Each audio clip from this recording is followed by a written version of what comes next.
Everyone, I'm Kate and I'm here to show you how to change your name on your Google account. Now let's say you want to update the name for one reason or the other. So you sign into your Google account, and once you're in, the first thing you do is you click on personal info at the top here.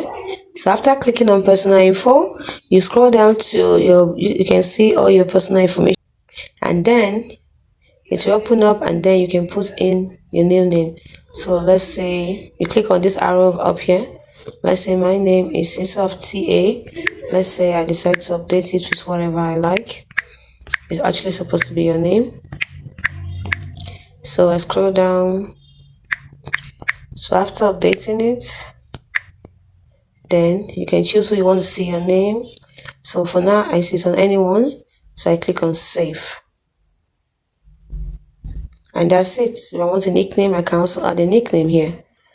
Let's say I want my nickname to be Harley, or let's say I decide my nickname to be Bubbles.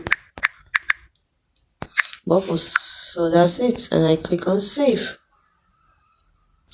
And you can see my display name. I can also choose display name I want. I can choose Towel Bubbles Caitlin, Towel Caitlin Bubbles, anyone I want. Let's say I want this one, Towel Bubbles Caitlin. I click on save, and that's it.